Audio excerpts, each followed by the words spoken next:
Assalamualaikum warahmatullahi wabarakatuh. Jumpa lagi dengan podcast Dinkes Banten. Hari ini saya seperti biasa, ini bersama sahabat saya Wibowo. Kalau nama udaranya Wibowo Sangkala. Sangkala? Ini Crazy Rice Sinanggung. Ya, mudah-mudahan crazy-nya hilang, rice-nya ada. Tapi ini crazy-nya doang, rice-nya nggak ada. Oke, sudah hadir di tengah-tengah kita. Ini ada Dr. Enggar Utari MSI. Beliau ini adalah Ketua Koalisi Kependudukan Indonesia Provinsi Banten. Siap. Assalamualaikum warahmatullahi wabarakatuh. Dan akademisi Alhamdulillah di sehat. Untirta Bu ya? Siap, Di Untirta. Lalu yang kedua ada Ibu Leli Herawati SKM Kes. Dan beliau ini adalah perencana ahli muda Bapeda Provinsi Banten. Selamat datang Ibu. Ya. Terima kasih. Nih hari ini kita mau ngebahas tentang kualitas SDM, bonus demografi, stunting, dan Indonesia Emas. Ini urusannya kan Indonesia Emas, bonusnya demografi, kualitas SDM, ini mas stunting ini urusannya apa kan gitu. Nah, yang pertama kita mau tanya Dr. Enggar dulu deh. Nih Dok, bonus demografi itu apa sih? Indonesia Emas itu apa sih? Kenapa harus dimulai dan apa urusannya sama stunting? Nah, Oke, baik. Terima kasih. Mas. Panggil saja saya Adam. Mas Adam. Terima kasih Mas Adam. Jadi namanya bonus demografi ya. Kalau kita belanja apapun tuh sukanya bonus kan. Lebihan. Diskon. Hadiah. Ya, hadiah ya. Ya ini kalau kita dalam terminologi kita adalah lebihan ya, artinya jumlah penduduk yang usia produktif, usia produktif itu kan berarti 15 tahun sampai kalau di kita pensiun itu 58 ya, ya sekarang. Itu sekitar itu ya. Nah itu jumlahnya lebih dari yang usia non produktif, lebihnya sampai sekitar 60%, seperti itu. Jadi jumlah yang usia produktif tersebut itu memiliki peluang kan sebenarnya. Betul. Namanya dia usia produktif. Ya. Nah jadi bonusnya ini dari sisi struktur penduduk. Jadi jumlahnya banyak. Nah dan kalau dia produktivitasnya bagus, dia memiliki peluang yang bagus dalam hal ini adalah dia bisa masuk ke dunia kerja yang signifikan. Signifikan itu yang memiliki penghasilan yang tinggi seperti itu, yang baik gitu ya, untuk mengcover yang non produktif tadi. Nah, kondisi negara yang seperti itu maka dia akan bisa memanfaatkan peluang bonus demografi. Catatannya adalah usia produktif ini benar-benar produktivitasnya tinggi. Tapi kalau produktivitasnya rendah, itu akan menjadi bencana demografi. Bencana demografi ya. Bahaya. Bukan bonus lagi. Bukan bonus lagi. Jadi minus demografi nantinya ya. Iya. Oke, Bu, kalau seandainya secara nasional, kita ngomongin secara nasional tadi. Tarik ke Banten. Ya. Posisi saat ini, apakah Banten sudah masuk ke kategori bonus demografi? Di 8 kabupaten kota. Kalau Banten secara umum itu sudah masuk ke dalam bonus demografi. Tetapi kalau kita lihat per 8 kabupaten kota, ada kabupaten kota yang sudah sampai ke bonus demografi, ada yang belum. Yang belum itu antara lain Lebak, Pandeglang itu belum. Nah itu kesempatan Pandeglang Lebak itu untuk mempersiapkan penduduknya supaya bisa memanfaatkan peluang bonus demografi. Nah yang sudah ada di fase bonus demografi ini benar-benar terus didorong nih anak-anak yang penduduk yang usia produktif tadi supaya dia bisa iya seperti itu.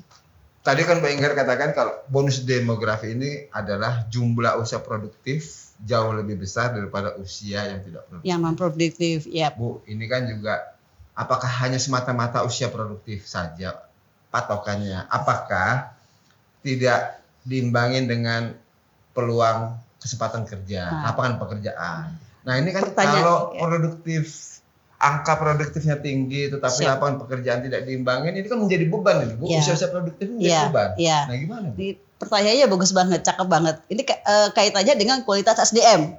Bu, nomor 1 berapa? Pertanyaannya cakep banget ini, bagus banget. Suka ditanya nomor 1 saya mau, Bu.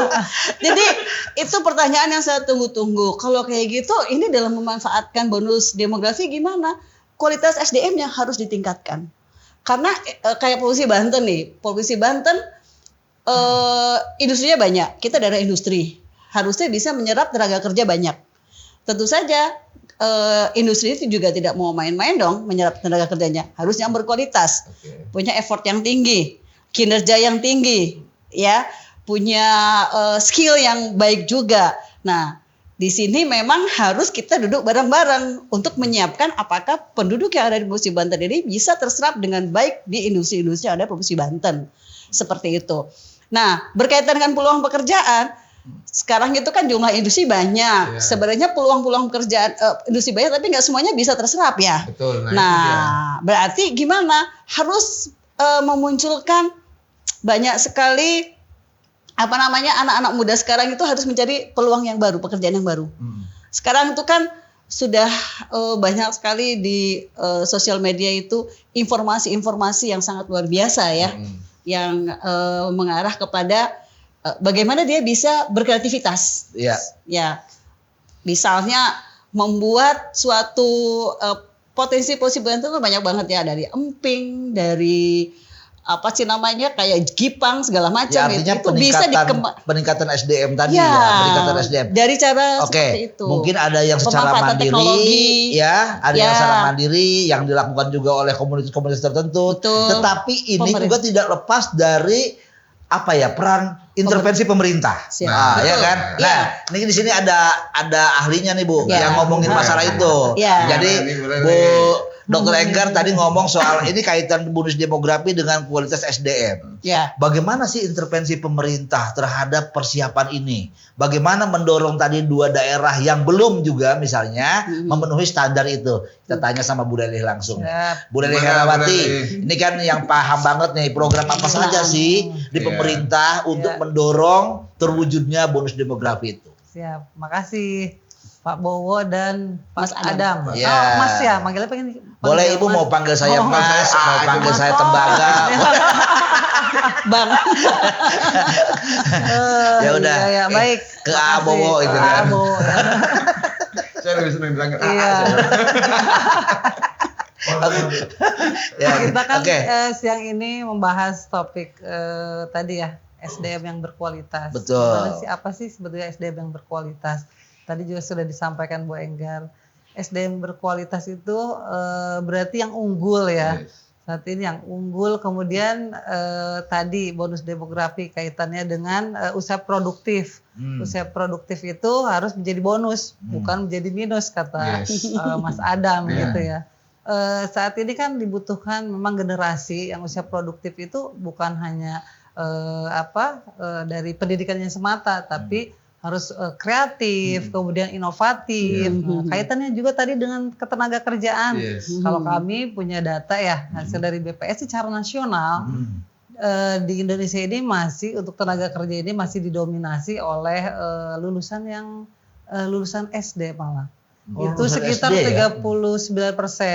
Nah, kalau di Banten, kita tarik ke Banten, alhamdulillah sudah lebih baik. Didominasi oleh lulusan SMA ini menurut data dari Bappenas. Udah sekitar 52% ya. Memang yang paling rendah lulusan pasca sarjana gitu. Nah, kaitannya lagi tadi dengan SDM yang unggul, gimana sih biar SDM kita ini unggul untuk mengisi bonus demografi itu? Berarti kan harus ada menciptakan generasi yang unggul itu seperti apa? Dimulainya sekarang kan lagi ini di mana-mana stunting. Bapak tahu nggak apa itu binatang stunting? Atau jangan binatang ya, makhluk ya, bukan makhluk halus ya. Iya, bukan binatang ya, makhluk stunting. Udah tahu belum Mas Bowo sama Mas Adam? Kasih tahu aja dulu. Oh, kasih tahu dulu. Iya. Tapi Bu, sebelum bergeser nih. Iya. Sebelum bergeser ke stunting ini sebagai perpanjangan tangan pemerintah nih, Bu Leli nih. Tadi kan kita dapat bonus nih, harusnya seneng dong. Tetapi di depan mata nih Bu, bahwa zaman menuntut tenaga manusia itu lebih kepada dikurangin nih Bu. Misalkan begini Bu, jalan tol sudah dipangkas tuh orang-orang tadinya di pintu tol sekarang sudah tidak ada. Juru parkir tadinya orang yang parkir sekarang udah tambah ada banyak. orang di industri. Tadinya banyak orang diperlukan untuk misalkan packing, tapi kemudian industri menciptakan alat untuk mempacking teknologi, sehingga teknologi. Nah, gimana Bu? Nah ini kan kita tadi bicara juga kaitannya dengan bonus demografi ke Indonesia Emas atau kita juga ya kalau kita tarik lagi berarti Banten Emas ya di 2045. Pemerintah itu kan punya program Indonesia Emas, di mana itu apa itu pilar-pilar ya kan ada 4 pilar. Gimana caranya itu pemerintah mempunyai upaya untuk pembangunan manusia. Pembangunan manusianya seperti apa? Dengan tadi kata Mbak Enggar melalui pengetahuan, kemudian teknologi, nah kemudian pembangunan ekonomi, tadi kaitannya juga dengan ketenaga kerjaan, kesejahteraan masyarakat, kemudian pemerataan pembangunan, gimana sih di Banten nih, meskipun dekat dengan Jakarta, tapi kita masih banyak ketimpangannya masih ada. Tadi Lebak Pandeglang, bonus demografinya belum mencapai ya, jadi usia produktifnya itu belum melebihi dari usia yang non produktif. Seperti itu. Kemudian ada juga untuk pembiayaan seperti pembiayaan kesehatan. Seperti apa itu untuk mendukung generasi emas tadi. Emas sehingga tadi kan belum ke stunting ya, nanti ya stunting. Iya. Nah, kaitannya dengan stunting. Nah, untuk membentuk generasi itu gimana sih biar nggak stunting, dan apa sih itu tadi makhluk stunting? Stunting itu sebetulnya gagal tumbuh. Nah, gagal tumbuh itu dari kapan sih bisa kita itu biar generasi itu atau anak yang dilahirkan itu tidak stunting. Jadi stunting itu sebetulnya kondisi balita atau anak bawah bawah 5 tahun ya. Sebetulnya itu jadi yang terhambat terhambat pertumbuhannya. Nah, sebetulnya bisa diintervensi untuk stunting itu bukan hanya pada saat anak sudah lahir, tapi disebutnya 1000 HPK. Jadi 1000 hari pertama kehidupan. Dimulainya kapan sih? Dimulainya itu dari semenjak kehamilan. Kan 270 hari itu berarti 9 bulan ibu mengandung, berarti itu harus bisa dikasih gizi yang seimbang, kemudian ibunya minum tablet tambah darah, mengkonsumsi gizi ya. Kemudian sampai anak itu umur 2 tahun atau 23 bulan. Nah, di situ harus mendapatkan, kalau bayi lahir tentu dong ASI eksklusif. Jadi 6 bulan itu harus full ASI. Nah, kemudian baru setelah itu lewat 6 bulan sampai 2 tahun sesuai sunnah Rasul juga ya. Itu kan harus mendapat ASI full dengan tambahan pendamping ASI. Nah, seperti itu sehingga kalau sudah tercukupi kebutuhan gizinya, pada saat dia umur 2 tahun ke atas itu dia tidak akan stunting. Nah, gitu. Jadi dimaksud stunting ini jadi dari umur 2 tahun ke bawah, ke atas Pak. Tapi intervensinya kita dari mulai hamil. Dari bawah ya. Kan stunting ini bukan hanya pada raganya. Ada juga katanya yang bilang bahwa stunting ini juga termasuk jiwanya. Artinya bukan hanya persoalan, bukan cuma gagal tumbuh dalam fisik saja, tetapi juga kecerdasannya, mentalnya. Ini juga mungkin ini juga bisa dianggap stunting kalau seandainya dia tidak sesuai. Tua tapi kelakuannya masih anak-anak nih. Yang mana nih? Ada nih Bu. Ya jangan stunting deh, kelakuannya kayak masih anak-anak nih, udah tua. Bu Leli, untuk menghindari stunting, kan kita itu dimulai dari dalam kandungan. Nah, stunting ini gagal tumbuh ini disebabkan karena kekurangan nutrisi atau karena faktor genetik juga berpengaruh. Nah, begini. Jadi sebetulnya faktor genetik juga ada, tapi itu bisa diperbaiki, bisa diintervensi dengan cara tadi konsumsi. Nah, sebetulnya ini kita itu harus mengintervensinya itu dari hulu ya. Jadi bukan pada saat anak udah kelihatan kurang, wah ini kurang aktif nih, kelihatan kurang gizi nih, dia kurang cerdas, kan kelihatan kalau anak tidak tumbuh baik itu ya, dia lemas, dia tidak kurang aktif ya. Nah itu mulai dari hulu itu dari mulai usia produktif tadi. Kita kembali lagi ke bonus demografi. Usia produktif itu berarti kan kalau hamil ya berarti perempuan ya. Nggak ada kan yang laki-laki yang hamil. Ada sih. Kecuali di film apa tuh? Hamil tapi nggak melahirkan. Angka stunting kita sudah menurun. Oke. Banten itu tahun 2021 itu 24%, 24,5. Nah untuk 2022 hasil SSGI ya itu 20% sudah menurun. Nah target RPJMN nih Pak Presiden selalu menekankan 14%. Sebetulnya kalau WHO itu menentukan harus di bawah 14%, tapi kita di RPJMN 2020-2024 ini itu 14%. Nah Banten nih menjadi masih PR, tinggi. masih 6% lagi ya, 6% masih 6% lagi. Kita ditargetkan untuk 2 tahun ini 3%, mudah-mudahan bisa, dan alhamdulillah di kabupaten kota, karena kan provinsi itu merupakan agregasi ya dari kabupaten kota. Untuk kota Tangerang Selatan dan kota Tangerang sudah di bawah 14%. Kota Tangerang itu 11%, Tangsel 9%. Baik, Bu Leli, terima kasih. Ini kalau saya ngelihat dari program yang dijalankan, termasuk kita tahu lah bahwa Banten juga menjadikan stunting ini skala prioritas. Ya. Bahkan hampir semua OPD ini mendukung program ini. Saya juga bingung, kok PU sampai ikutan stunting?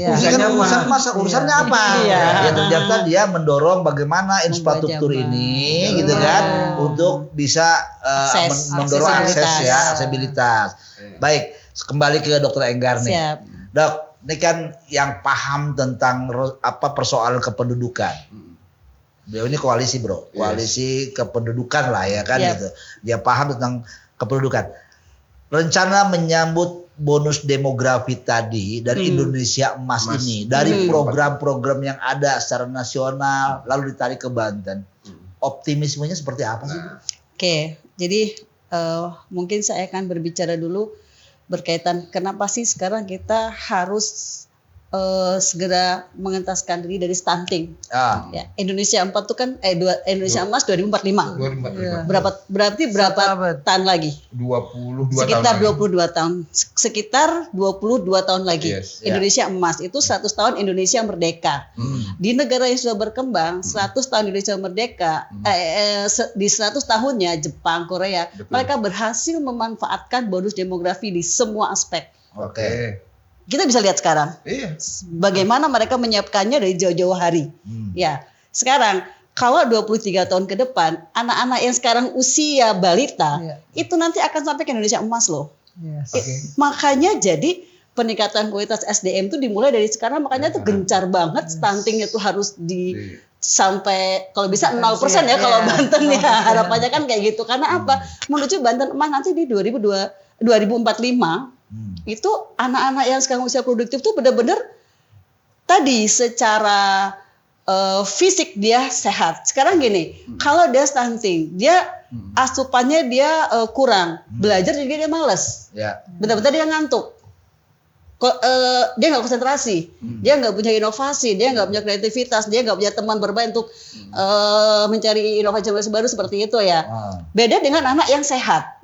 Nah, jadi belum lagi itu dari fisiknya ya Pak ya. Nah, jadi harapan kita adalah ketika nanti stunting itu ya saya optimis ya. Harus optimis. Karena kan kita nggak Banten ini saya pikir kita punya potensi yang sangat banyak banget. Potensi kita SDM-nya lah. SDM Banten itu banyak orang Banten yang menjadi orang terkenal di mana-mana lah, saya pikir seperti itu ya. Itu padahal belum ada program stunting waktu itu ya Bu ya? Iya dulu. Dulu ya belum ada ya. Oke. Nah terus udah gitu Banten deket dengan sekarang masih ibu kota Indonesia sih ya, deket ya. Entah kalau nanti pindah ke IKN. Oh iya. Nah, terus udah gitu kita punya bandara, kita punya pelabuhan, jalan tol yang aksesnya sangat luar biasa. Ini kesempatan sebenarnya penduduk Banten itu mengupgrade dirinya terus. Ya, saya optimis karena apa? Tadi aksesibilitas dari dinas yang infrastruktur terutama ya, supaya ketika ada ibu hamil melahirkan itu cepat penanganannya. Itu juga salah satunya. Ya, itu salah satunya. Ketika ada distribusi apapun itu cepat. Jadi sehingga hal-hal yang mungkin itu mendasar itu bisa kita segera tangani. Jadi memang dari hal yang kecil-kecil, tapi memang harus di semua aspek menurut saya. Bukan hanya mungkin dari sisi teknologi aja ya. Dari sisi kesenian, dari sisi apapun kita tuh harus ini dalam rangka untuk bonus demografi. Dari gini, kacamata Dr. Enggar ini dengan kacamata Bu Lelih ini pasti beda. Karena Dr. Enggar ini ada di luar. Di luar pemerintahan, ya kan? Sebagai akademisi biasanya lebih kritis, biasanya lebih tahu, ya kan? Ini kan maksudnya gue mau tanya nih, jujur aja gitu loh ya, jujur aja adanya. Ini kalau seandainya ngelihat program Pemprov Banten untuk menyambut bonus demografi, menyambut Indonesia Emas, program-program yang ada tuh udah ideal apa belum? Sekarang nih ya, kebetulan kan saya adalah Koalisi Kependudukan Indonesia Provinsi Banten. Jujur ya Bu ya? Jujur nih ya. Terus saya juga jadi tim percepatan penanganan stunting di Pemprov. Di Pemprov. Iya, teman-teman saya juga di kabupaten kota juga. Oh gitu. Kita tuh setiap hari ngurusin stunting, Pak. Oh gitu ya. Hampir stunting terus. Stunting terus. Oke. Sana sini digempur supaya segera cepat turun. Oke. Seperti itu. Nah, terus kita juga karena sebagai lumbung pikir untuk memberikan rekomendasi kepada pemerintah daerah ya, baik provinsi, 8 kabupaten kota. Terus kita juga penyusun grand design pembangunan kependudukan Provinsi Banten sampai 2000 sampai Indonesia Emas. Itu kita yang menyusun, dan di situ kita juga memberikan rekomendasi kepada OPD. OPDA melakukan apa? Oke. Gitu. Untuk tadi intinya adalah di bonus demografi karena ikut maksudnya semua OPD ya. Kita masuk dan kita terlibat langsung Pak. Jadi saya orang luar, tapi saya juga terlibat di dalam. Karena angka stunting di Banten melebihi angka nasional itu waktu kemarin ya. Tapi kita lebih rendah dari nasional untuk 2022. Itu yang 2021 kemarin. Kita 2021 ya yang itu ya. Iya, kalau 2021 masih ya. lebih tinggi dari nasional. Saat ini kita Sekarang udah kita lebih rendah. Bu, Iya. gini, gue apa lo? Gue masih nyambung Sweet yang dong, sweet. masih nyambung yang tadi. Sweet. Ini kaitannya nanti biar dijawab juga sama Bu Leli. Gini, urusan stunting ini bukan hanya perkara pemerintah. Ya, betul. Karena untuk menyambut bonus demografi ini semuanya kan gitu. Iya. Dan di kita ini kan banyak juga swasta ya kan, baik swasta nasional maupun swasta lokal ya kan, perusahaan BUMN dan lain-lain gitu kan. Melihat seperti ini, peran serta mereka ini ya. Nanti saya tanya Bu Leli ini, seperti apa sih keterlibatan mereka untuk melihat saat ini program dari pemerintah daerah termasuk dari yang swasta tadi kelihatan seperti apa sih Bu dari kacamata Ibu dilihat dari luar ya? Kalau saya lihat dari beberapa kegiatan-kegiatan karena kita ngikutin ya Pak ya. Kayak misalnya apa yang gerakan kita makan telur segala kan ya. Itu kan banyak donasi telur ya, lalu juga mencari penganekaragaman makanan yang lain ya, selain makanan itu aja. Misalnya anak itu dia tidak bisa makan telur, mungkin orang tuanya bisa menyajikannya dalam bentuk yang lain. Itu saya beberapa kali ngikutin, ada beberapa perusahaan ya, industri yang mereka menyumbangkan itu. Dan kami juga dari perguruan tinggi juga, saya pikir juga sama ya, perguruan tinggi yang lain juga itu banyak kontribusinya karena kita punya pengabdian ya. Pengabdian kan kita kan ada tridharma ya, pendidikan, penelitian dan pengabdian. Penelitian kita tuh berkaitan dengan potensi-potensi yang ada di Provinsi Banten. Misalnya gini, contohnya yang di Pandeglang. Di Pandeglang itu ada talas beneng. Mungkin pernah dengar ya Pak ya? Iya, talas sudah tahu. Besar dan koneng. Talas beneng itu singkatannya Talas Bu Neng Nur Cahyati. Iya. Nah, itu memiliki potensi yang sangat luar biasa untuk dijadikan sebagai biskuit. Iya. Itu di-combine dengan tepung tulang ikan bandeng. Kita kan punya bandeng ya. Tulangnya nggak dipakai kan Pak? Nah, itu dihancurkan karena Untirta kan punya fakultas pertanian yang tekpan ya, teknologi pangan ya. Nah itu kebetulan kita bikin biskuit itu untuk dijadikan biskuit dan itu sebagai makanan substitusi anak-anak yang stunting. Oh gitu. Beta stunting itu salah satu dari sekian banyak kegiatan kita Ya, lakukan di artinya Tinggi. keterlibatan swasta juga begitu besar. Ya. Oke, sekarang biar dikonfirmasi Ya. langsung Ya. nih. Bener nggak sama ya? Bu Leli. Kalau boleh di prosentase boleh sih Bu, misalnya sekian persen kali sekian persen, pemerintah daerahnya sekian dan kewajiban swastanya sekian gitu kan. Begini Mas Ada Bu. Mas Anto. Oh Mas Yanto ya. Waduh, belum dapat di hati Mas nih kan gitu. Anto, iya. Bu Anto itu siapa? Ada. Jadi kayak kalau Mas Yanto itu kayak pengen apa? Pengen bakso. Aduh, Oke, iklan deh. Maaf ya. Iya, begini ya Mas Adam. Tadi kaitannya bukan hanya tanggung jawab pemerintah daerah dong untuk stunting ini ya. Iya. Jadi tadi katanya pihak swasta. Kita juga ingat ya ada mitra. Mitra gitu tidak hanya tadi swasta udah disebutkan sama Bu Enggar. Banyak yang kontribusi ya untuk penurunan stunting ini. Ada juga mitra-mitra. Contoh USAID ya. Kemarin saya juga baru menghadiri di Pandeglang karena kan Kabupaten Pandeglang ini tertinggi di Provinsi Banten sehingga alhamdulillah nih ada mitra didampingi ya dari USAID ini itu sangat berkontribusi. Jadi begini, kalau di pemerintahan kita sudah jelas misalnya tadi PU misalnya sekian untuk akses jalan, kemudian misalnya perumahan permukiman, apa sih itu kok bisa kaitannya dengan stunting? Padahal kaitannya dengan stunting itu sangat dekat. Contoh akses air minum, kemudian air bersih ya, kemudian rumah yang tidak layak huni. Nah itu program-program pemerintah. Nah selain itu ada juga ya, kita itu ada kalau menurut SK TPPS atau Tim Percepatan Penurunan Stunting di Provinsi Banten yang sudah ditandatangani oleh Pak PJ Gubernur. Nah ini melibatkan 18 perangkat daerah. Jadi kita itu punya namanya tematik stunting. Jadi untuk penanggulangan stunting atau penanganan stunting ini harus dirembuk nih, harus semua terlibat. Itu yang di pemerintahan dengan tadi pihak swasta, kemudian Pak Mitra. Di Pandeglang itu kemarin jadi dipetakan dulu nih di pemerintahan itu apa yang diintervensi oleh pemerintah provinsi karena kan kami memberikan bantuan-bantuan ya. Kemudian di Kabupaten Pandeglang intervensinya terhadap apa? Nah, dari mitra ini USAID itu dipetakan contoh misalnya di kecamatan atau di desa itu kan ada posyandu. Nah, ini intervensi mulai dari hulu nih harus dari posyandu ya.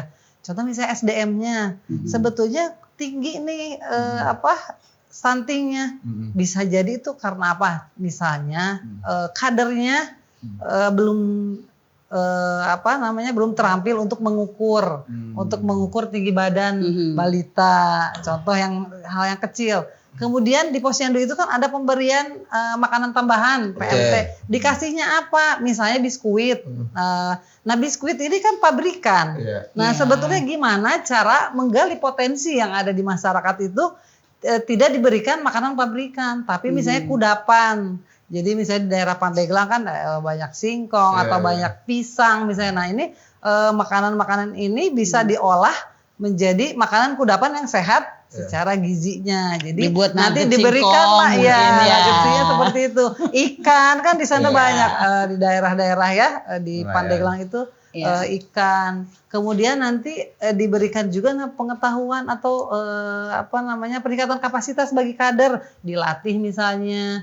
Kalau tidak ada di program pemerintah berarti bagian dari USAID. Jadi dipetakan dulu nih. Oke. Ji, gue boleh nanya nggak Ji? Nggak, gue sedih banget sebagai orang yang lahir di Pandeglang. Dan di Pandeglang paling tinggi stuntingnya gue sedih.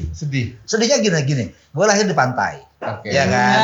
Dan gue anak pantai. Harusnya gue itu udah lepas dari persoalan stunting karena di pantai itu ikan gratis. Nyari. Tinggal ngambil ikan kan. Terus juga telur ya tinggal ayam juga gitu kan. Cuman mungkin juga pekarangannya kan orang tua kita zaman dulu nih juga menyumbang penghambatan.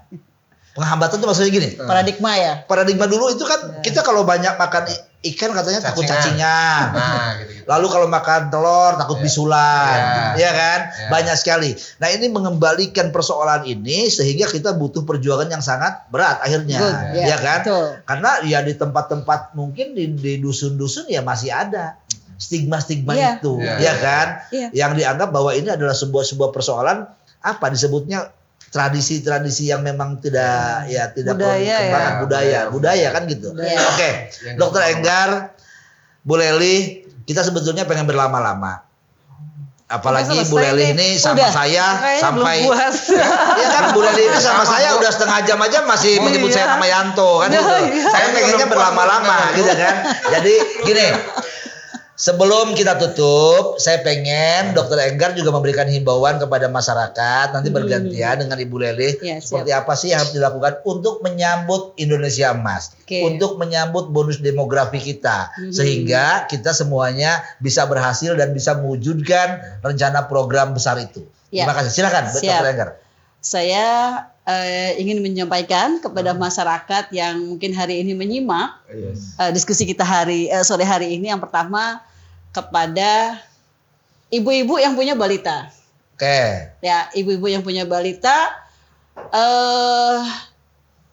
kualitas berikan anak-anak yang bahwa anak mereka itu adalah aset Banten. Oke. Aset bangsa. Kita nggak tahu jangan-jangan dia jadi presiden nanti 2045. Iya.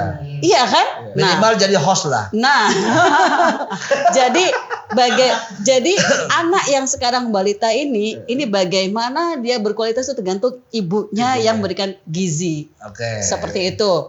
Pendidikan, karakternya juga dari ibu itu berat banget ya. Seorang ibu memang tugasnya. Jadi oleh karena itu, karena tugas ibu itu berat, tolong ibu-ibu semuanya itu yang mendengarkan hari ini itu mengkapasitasi dirinya. Oke. Cari. Jadi kalau punya HP jangan TikTokan melulu.